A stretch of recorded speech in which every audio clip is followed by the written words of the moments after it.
ഇന്ന് വരെ നമുക്ക്, അതായത് ഇന്നലത്തെ നടപടികൾ വരെയും നമുക്ക് കോടതികളിൽ അത് പ്രതിഫലിച്ചിട്ടില്ല. ഇവരെന്താണ് പറയുന്നതെന്നുള്ളത് കോടതികൾ പ്രതിഫലിച്ചിട്ടില്ല. കോടതികൾ പ്രതിഫലിക്കണമായിരുന്നെങ്കിൽ മജിസ്ട്രേറ്റ് കോടതിയിൽ തന്നെ ഇവർക്ക് ജാമ്യം കിട്ടണമായിരുന്നു. കന്യാസ്ത്രീകളെ അറസ്റ്റുമായി ബന്ധപ്പെട്ട് ജാമ്യ ഹർജി ഏത് കോടതിയിൽ കൊടുക്കണം എന്നുള്ളതിൽ പോലും ഇപ്പോഴും ആശയക്കുഴപ്പം നിലനിൽക്കുകയാണ്. NIA എന്ന പ്രത്യേക കോടതിയിലേക്ക് കൊടുക്കണോ അതോ ഹൈക്കോടതിയിലേക്ക് പോകണോ എന്നുള്ളൊരു വിഷയമാണ്. ഇന്നലെ അമിത്ഷായുമായി ഇക്കാര്യങ്ങൾ വിശദമായി തന്നെ ചർച്ച ചെയ്ത MP മാരുടെ സംഘത്തിൽ ലീഗ് MP ഹാരിസ് ബിരാൻ ഉണ്ടായിരുന്നു. ഹാരിസ് ബിരാനൊപ്പം നമ്മോട് ചേരുകയാണ്. എന്താണ് ഇതിനകത്ത് നിയമപരമായ ഒരു ആശയക്കുഴപ്പം? മാത്രമല്ല, ഇന്നലെ MP മാർ കണ്ടതിന് ശേഷം വളരെ സുഖകരമായി ജാമ്യം കിട്ടും എന്നൊരു അന്തരീക്ഷത്തിലായിരുന്നു. പക്ഷേ ആ മണിക്കൂറുകൾ കഴിഞ്ഞപ്പോൾ വീണ്ടും കാര്യങ്ങൾ കുഴഞ്ഞു മറിയുകയാണ്. ഇന്നലെ ആഭ്യന്തരമന്ത്രി അമിത്ഷായെ കണ്ടപ്പോൾ അദ്ദേഹം പറഞ്ഞത് സെഷൻസ് കോടതിയുടെ ഉത്തരവ്, അതായത് ജാമ്യം നിഷേധിച്ചുള്ള ഉത്തരവ്, അത് നിയമവിരുദ്ധമാണ്. അതിൻ്റെ കാരണമായിട്ട് അദ്ദേഹം പറഞ്ഞത് സെഷൻസ് കോടതി പറഞ്ഞിരിക്കുന്നത് NIA കോടതിയെ സമീപിക്കാനാണ്. അപ്പോൾ NIA കോടതിയെ സമീപിക്കണമെങ്കിൽ NIA ഒഫൻസ് ചാർത്തി, അതായത് UAPA പോലത്തെ ഏതെങ്കിലും ഒഫൻസ് NIA-യുടെ നിർദ്ദേശപ്രകാരം കുറ്റവാളിക്ക് ചാർത്തപ്പെട്ടാൽ മാത്രമേ NIA അതിനകത്ത് ചിത്രത്തിൽ വരികയുള്ളൂ.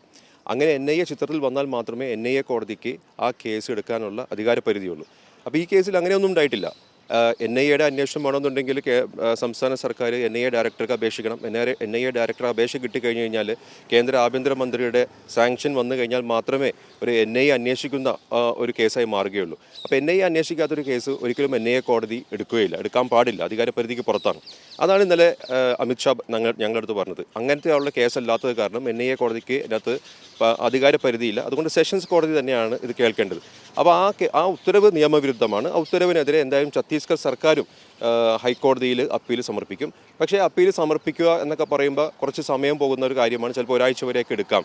അപ്പോൾ അത്രയും സമയം കന്യാസ്ത്രീകൾ ജയിലിൽ കിടക്കണ്ട എന്നുള്ളതിനാൽ അദ്ദേഹം നിർദ്ദേശിച്ചൊരു മാർഗം എന്ന് പറയുന്നത് നിങ്ങൾ വീണ്ടും സെഷൻസ് കോടതിയിലേക്ക് തന്നെ പോവുക, വിചാരണ കോടതിയിലേക്ക് തന്നെ പോവുക, വിചാരണ കോടതിയിൽ ജാമ്യാപേക്ഷ സമർപ്പിച്ചു കഴിഞ്ഞു കഴിഞ്ഞാൽ അവിടെ ഛത്തീസ്ഗഡ് സർക്കാർ, അതായത് പ്രോസിക്യൂഷൻ, ഈ ജാമ്യാപേക്ഷയെ എതിർക്കില്ല.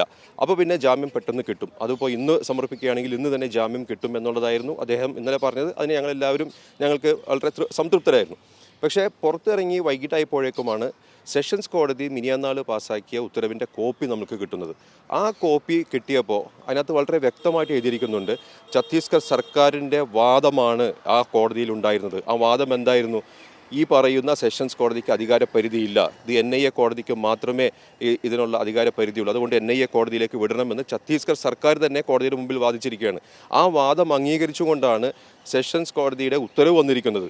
അപ്പോൾ അങ്ങനെ ഒരു ഉത്തരവ്, അതായത് ഈ ജാമ്യാപേക്ഷ തന്നെ ഇവിടെ അംഗീകരിക്കാൻ പറ്റില്ല, മെയിൻറ്റനബിൾ അല്ല എന്ന് സെഷൻസ് കോടതി ഇന്നലെ മിനിയാന്നാൾ പറഞ്ഞു കഴിഞ്ഞാൽ ഇന്ന് പോയി വീണ്ടും കൊണ്ടുപോയിട്ട് അവിടെ ഒരു പുതിയ യഥാർത്ഥ പ്രശ്നം എന്ന് വെച്ചാൽ ഇപ്പോൾ ഈ അമിത്ഷാ എന്ന് പറഞ്ഞിട്ട് കോടതിയിലേക്ക് കൊടുക്കാൻ പറ്റില്ലല്ലോ. തീർച്ചയായിട്ടും ആ കോടതി ഞാൻ പറയുകയാണ്, ഞങ്ങൾക്ക് അധികാരപരിധി ഇല്ല എന്നുള്ളൊരു വിധി ഇപ്പോൾ നിലനിൽക്കുമ്പോൾ തന്നെ പിറ്റേ ദിവസം കൊണ്ടുപോയിട്ട് പിന്നെയും ആ കോടതിയിൽ കൊണ്ടുപോയിട്ട് നമുക്ക് അപേക്ഷ കൊടുക്കാൻ പറ്റുമോ, ജാമ്യാപേക്ഷ കൊടുക്കാൻ പറ്റുമോ? ഒന്നില്ലെങ്കിൽ ആ നിയമവിരുദ്ധമായിട്ടുള്ള ഉത്തരവ് ഹൈക്കോടതി സ്റ്റേ ചെയ്യുകയോ അല്ലെങ്കിൽ റദ്ദാക്കുകയോ വേണം. എന്നാൽ മാത്രമേ തിരിച്ച് രണ്ടാമത് ആ കോടതിയിൽ നമുക്ക് പോകാൻ പറ്റുകയുള്ളൂ. അതുകൊണ്ടായിരിക്കണം നമ്മളുടെ കന്യാസ്ത്രീകളുടെ അഭിഭാഷകർ ഹൈക്കോടതിയിലേക്ക് പോകാൻ തീരുമാനിച്ചതും ഇന്ന് ഹൈക്കോടതിയിൽ ഹർജി നൽകുന്നുണ്ട് എന്നുള്ള വിവരം കിട്ടിയതും. ഇനി ഹൈക്കോടതി അതിപ്പോൾ സ്റ്റേ ചെയ്യുകയാണെങ്കിൽ ചിലപ്പോൾ ഒരുപക്ഷെ ഹൈക്കോടതിക്ക് തന്നെ അതിനകത്ത് ഇടക്കാല ജാമ്യം കൊടുക്കാനുള്ളൊരു അധികാരവുമുണ്ട്.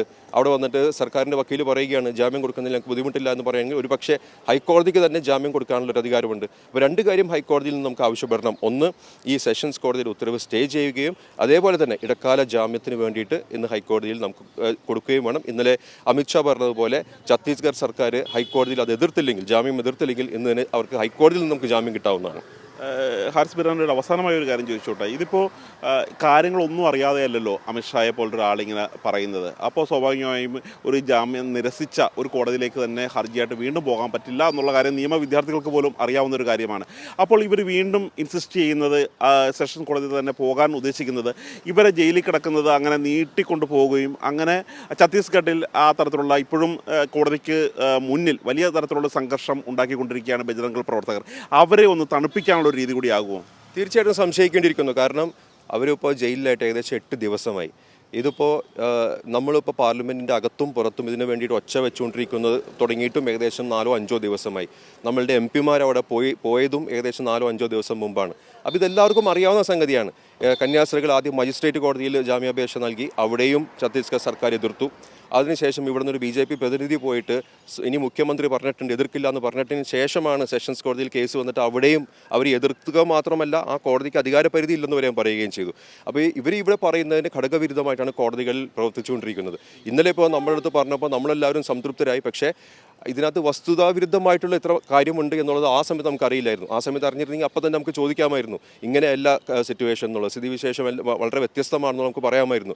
കാരണം ഒരു കോടതി പറയുകയാണ് ഞങ്ങൾക്ക് അധികാരപരിധി ഇല്ലെന്ന് പറയുകയാണ്, ആ കോടതിയുടെ വിധി നിലനിൽക്കെ പിറ്റേ ദിവസം പിന്നെയും ആ കോടതിയുടെ മുമ്പിൽ പോയിട്ട് പറയുകയാണ് നിങ്ങൾക്ക് അധികാരപരിധി ഉണ്ടെന്ന് ഞങ്ങളും സമ്മതിക്കുന്നു, പ്രോസിക്യൂഷൻ സമ്മതിക്കുന്നു എന്ന് പറഞ്ഞു കഴിഞ്ഞാൽ കൺസെൻറ്റും കൊണ്ട് ഒരു കോടതിക്ക് അധികാരപരിധി കൊടുക്കാൻ പറ്റില്ല. രണ്ടുപേരെ സമ്മതമുണ്ടെങ്കിൽ പോലും ഒരു കോടതിക്ക് അധികാരപരിധി ഒന്നും കൊടുക്കാൻ പറ്റില്ല. നിയമപരമായിട്ട് അവർക്ക് അധികാരപരിധി ഉണ്ടാകണം.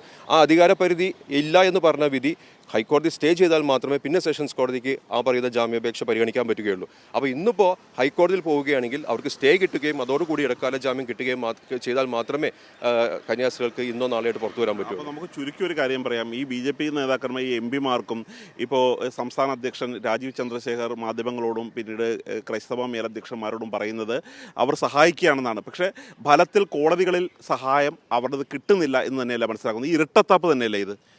ഇന്ന് വരെ നമുക്ക്, അതായത് ഇന്നലത്തെ നടപടികൾ വരെയും നമുക്ക് കോടതികളിൽ അത് പ്രതിഫലിച്ചിട്ടില്ല. ഇവരെന്താണ് പറയുന്നതെന്നുള്ളത് കോടതികൾ പ്രതിഫലിച്ചിട്ടില്ല. കോടതികൾ പ്രതിഫലിക്കണമായിരുന്നെങ്കിൽ മജിസ്ട്രേറ്റ് കോടതിയിൽ തന്നെ ഇവർക്ക് ജാമ്യം കിട്ടണമായിരുന്നു. അതും പോട്ടെ, അതിനുശേഷമാണ് സെഷൻസ് കോടതിയിലെ കേസ് വന്നതും സെഷൻസ് കോടതിയുടെ മിനിയാനാളാണ് വിധി വന്നത്. മിനിയാനാൾ പോലും ഇവർ കോടതിയിൽ എതിർക്കുക തന്നെയാണ് ചെയ്തിരിക്കുന്നത്. അപ്പോൾ എന്തെല്ലാമാണ് ഗ്രൗണ്ടിൽ പറയുന്നത്, പക്ഷേ അത് കോടതികൾ ഇതുവരെയായിട്ടും പ്രതിഫലിച്ചിട്ടില്ല. ഏതായാലും കാര്യങ്ങൾ വളരെ കൃത്യമാണ്. ഈ രാജീവ് ചന്ദ്രശേഖർ മുതൽ അമിത്ഷാ വരെയുള്ളവർ ഉറപ്പ് നൽകുന്നത് കന്യാസ്ത്രീകളെ മോചിപ്പിക്കാൻ വേണ്ടി സഹായം നൽകുമെന്നാണ്. പക്ഷേ കോടതികളിൽ ഈ തരത്തിലുള്ള ഉറപ്പുകളൊന്നും ഈ BJP സർക്കാർ പാലിക്കുന്നില്ല എന്ന് തന്നെയാണ് വാസ്തവം. ഇമ്രാൻ അൻസാരിക്കൊപ്പം D. ധനസുമോദ്, മീഡിയ 1, ഡൽഹി.